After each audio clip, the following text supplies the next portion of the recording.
आदाब दोस्तों।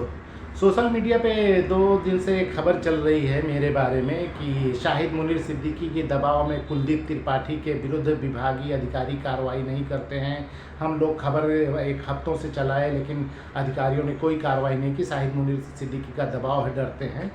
ये सब झूठ है। कई लोग मुझे फ़ोन किए कि खबर चल रही है, अखबार में छपी, इसके बारे में कुछ बोलते नहीं। क्या बोलें यार, जब वो खबर छपती थी तब भी मैं बोला था कि क्या ये छापते हो, ऐसे थोड़ी ना कार्रवाई होती है।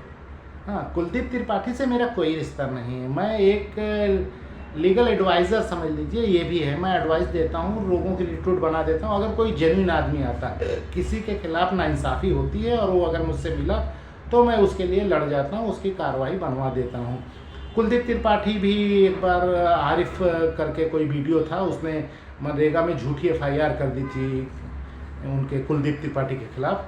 तो वो मैटर मुझे मिला तो मैंने उसमें मदद की थी और मैंने पूरी पत्रावली बनाई थी और वो वापस लेना पड़ा सबको। उसमें फाइनल रिपोर्ट लगी क्योंकि उसमें कुलदीप त्रिपाठी की गलती नहीं थी। तो ऐसे कैसे कोई फंसा देगा, जब उसकी गलती नहीं तो कैसे फंसा दोगे। तो वो मैं उसके लिए लड़ा था। तो मेरा जो लीगल एड का काम है उसमें मैं चार्ज भी लेता हूँ, तो कुलदीप त्रिपाठी से भी लिया होगा चार्ज। तो लेकिन ऐसा कोई मेरा रिश्ता नहीं है कि मैं चलूँ उनके लिए दबाव डालने, लड़ने, ये वो। और जो ये खबर छाप रहे हैं, जो पहले कुलदीप त्रिपाठी के खिलाफ खबर छापे थे और जो ये खबर छाप रहे हैं, उनके लिए मैं बता दूं, ऐसे नहीं खबरें चलाई जाती, ऐसे नहीं कार्रवाई होती। जो आप लोगों ने चलाई है ना मुल्ला बुजुर्ग के लाइट की खबर, क्या जानते हैं उसके बारे में। मेरी ही शिकायत थी, कहीं से थोड़ा एक पन्ना पा गए होंगे तो उसको उड़ा दिए। मैटर ये नहीं है। मैं बताता हूँ, कुलदीप त्रिपाठी अमोला में जब आए हैं उससे पहले लाइट का काम हो गया था। प्रदीप गुप्ता नाम का सेक्रेटरी था, उसने लाइट का ऑर्डर दिया था और लाइट लग गई थी। कुलदीप त्रिपाठी के आने के बाद सिर्फ उसका भुगतान हुआ है। तो उसमें सही चीज़ मैं बताऊं हुआ क्या था। प्रदीप गुप्ता ने कार्य योजना में तो डलवा लिया, लेकिन ना उन्होंने उसका एस्टीमेट बनवाया था, ना पत्रावली बनाई थी, टेंडर किया ही नहीं था। बस उन्होंने घड़ाप से किसी ठेकेदार से कहा था लाइट लगा दो, मैं भुगतान कर दूंगा। लाइट लग गई, भुगतान होने से पहले उनका ट्रांसफ़र हो गया। कुलदीप त्रिपाठी आए तो उनको भुगतान करने से पहले पत्रावली देख लेनी चाहिए थी कि उसमें टेंडर हुआ है कि नहीं, लाइट का कनेक्शन हुआ है कि नहीं। कुलदीप की गलती यही कि बिना पत्रावली देखे उन्होंने भुगतान कर दिया। तो बड़े आरोपी तो कुलदीप बन गए कि भुगतान करने वाले को ही तो फाइल देखनी चाहिए, किस फाइल पे आपने भुगतान किया। तो उस पर टेंडर नहीं हुआ था, ना बिजली का कनेक्शन हुआ था, और कुलदीप ने लाइट का भुगतान कर दिया। मामला यहाँ तक है। उसकी शिकायत मैंने दी थी, शिकायत की जांच हुई, जांच में आरोप सही पाया गया और कुलदीप त्रिपाठी से स्पष्टीकरण मांगा गया। तो डीपीआरओ के बारे में जैसा मैं कहता हूँ चोरकट है, तो उसने कुलदीप त्रिपाठी, डीपीआरओ और रेडियो पंचायत दोनों ने शिकायत के निस्तारण में ये लिख दिया कि हमने पत्रांक थाना द्वारा कुलदीप त्रिपाठी से स्पष्टीकरण मांगा है। बस वो स्पष्टीकरण आज तक स्पष्टीकरण ही रह गया। ना कुलदीप त्रिपाठी ने जवाब दिया, ना कुछ जवाब दे नहीं सकते, क्योंकि लाइट के बारे में मनोज कुमार सिंह ने 2019 में गजब का शासनादेश जारी किया था। उसके बाद 2020 में गाइडलाइन जारी की थी। 2021 में डीलरों की सूची जारी की थी, पूरे प्रदेश में किन किन डीलरों से सिर्फ खरीदी जा सकती है, उसके अतिरिक्त किसी से नहीं खरीदी जा सकती। कुलदीप त्रिपाठी ने दी गई सूची में से किसी डीलर से नहीं खरीदे, वो लोकल किसी आदमी से खरीद लिए थे। ये भी एक अपराध था। तो शिकायत जब दी जाती है तो जानदार दी जाती है। अब आप लोग सोशल मीडिया पे वो फोटो एक पागे वही चला रहे हो, लाइट लगाई, इस पर कौन सा अधिकारी करेगा। हाँ, उसका उत्पीड़न कर सकता है, कुलदीप त्रिपाठी को बुला ले कि तुम्हारी खबर चल रही है, लाओ 5-10 हज़ार रुपया दो, इतने हो सकता, कार्रवाई नहीं हो सकती। आप लिखिए ना अच्छे से। अच्छा, चलाइए खबर, देखता हूँ कौन कार्रवाई नहीं करता है। आप चला दीजिए कि प्रदीप गुप्ता ने बिना बिजली का कनेक्शन लिए हुए और बिना निविदा डाले हुए लोकल सप्लायर से लाइट खरीद के लगवा दी, जबकि शासनादेश में लाइट विक्रेताओं का नाम दिया हुआ है कि सिर्फ इन्हीं डीलरों से लेना है, और लाइट किस श्रेणी की रहेगी, कितने वाट की रहेगी और स्वतः जलने बुझने वाली रहेगी। ऐसा नहीं करके दूसरी लाइटें खरीदी गई हैं, ये बताइए। और कुलदीप तिवारी ने आके बिना पत्रावली देखे उसका भुगतान कर दिया, इसलिए कुलदीप तिवारी आरोपी हैं। इतने साल तक जो बिजली का प्रयोग किया गया, बिजली चोरी के आरोपी हैं। सरकारी विभाग की बिजली सरकारी विभाग का कर्मचारी चोरी कर रहा था, ये आरोपी हैं। आप लगा के दीजिए, देखते हैं नहीं कार्रवाई होती है। लगाइए, खबर चलाइए, 2 दिन चला दीजिए, नहीं करेगा सीडीओ तो देखो। लेकिन आप आधी अधूरी खबर चलाओगे, उसके बाद कहोगे कार्रवाई नहीं होती, तो शाहिद मुनीर सिद्दीकी बचा रहे हैं।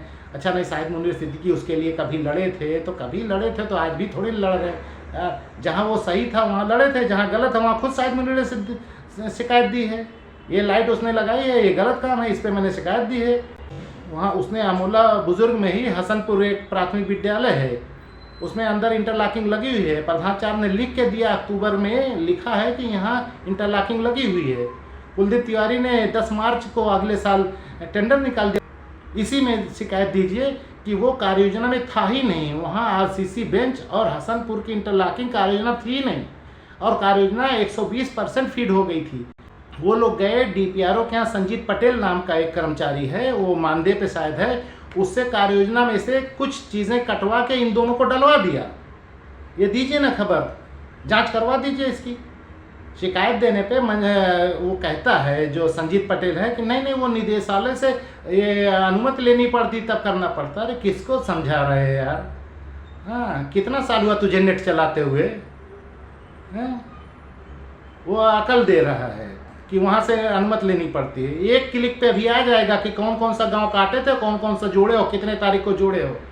कुछ मिटता नहीं है तुम्हारे काटने से, और किसने अनुमति दी थी। तो संजीत पटेल के खिलाफ शिकायत दो ना, अभी देखो रगड़े जाएगा, डीपीआरओ जाएगा। कैसे तुमने पुरानी कार्य योजना में से काट के नई कार्य योजना डाल दी, और वो इंटरलॉकिंग लग नहीं पाई। नई कार्य योजना में डाल तो दिए, लेकिन जब प्रधानाचार्य ने लिख के दे दिया अक्टूबर में इंटरलॉकिंग लगी है, तो मार्च में तुम अखबार में कैसे टेंडर निकलवा रहे हो कि लाइट वो इंटरलॉकिंग लगने वाली है? वो तो नहीं लग पाएगी, लेकिन बेंच का पैसा निकाले, बेंच का पैसा रिकवरी कराऊंगा, बेंच लगाने पे बुरी तरह रोक। तो मेरी सलाह है मीडिया वालों से, जब भी कोई खबर तो थोड़ा सटीक दो, उसमें कोई बच ना पाए। अब छोटा मोटा आप हवा में चला दोगे, फिर कहोगे अधिकारी संज्ञान नहीं लेते, कार्रवाई नहीं करते। क्या कार्रवाई करें आधी अधूरी? मैंने जो आज डिटेल बताई इसी के हिसाब से शिकायत दो और डालो, मीडिया पर डालो, देखें नहीं कार्रवाई होती, कैसे कौन बचा लेता। कोई बचाए तो उसके खिलाफ डालो, डीपीआरओ के खिलाफ करो शिकायत, कैसे नहीं कार्रवाई होगी। लेकिन ना पैसा थोड़ी ना कि आधी अधूरी छाप दो, लाइट में किया घोटाला और ये वो, तो उसके बाद हो जाए सस्पेंड। तो किए तो थे विनोद गुप्ता को सस्पेंड, अब हाईकोर्ट जाके जवाब दें, सटीक दो, ज़रूर कार्रवाई होगी। और पहले कुछ वसूली होगी, धन उगाही कर लेंगे। अब इसमें तो संजीत पटेल का भी नाम देना, उसको भी दो तो वहाँ उसको बचाएगा, अपनी भी बचाएगा, उनको बचाएगा, लेकिन ज़्यादा दिन बचा नहीं पाएंगे, झम से जाएंगे। संजीत पटेल कार्य योजना के फीडिंग में हेरफेर करने का आरोपी है, डीपीआरओ के कहने पे उसने किया है। और कुलदीप त्रिपाठी बिना पत्रावली देखे भुगतान करने के आरोपी हैं। प्रदीप गुप्ता बिना टेंडर किए हुए, बिना बिजली का कनेक्शन हुए लाइट लगवाने के आरोपी हैं। इस तरह से आप बना के दीजिए, देखिए कार्रवाई होगी, झम से नहीं होगी तो फिर करवाएंगे। लेकिन ऐसे मत छापा कीजिए यार, शाहिद मुनीर का आदमी, शाहिद मुनीर का आदमी। मेरा कोई आदमी उदमी नहीं है, और चोर चंडाल तो बिल्कुल नहीं मेरे आदमी है।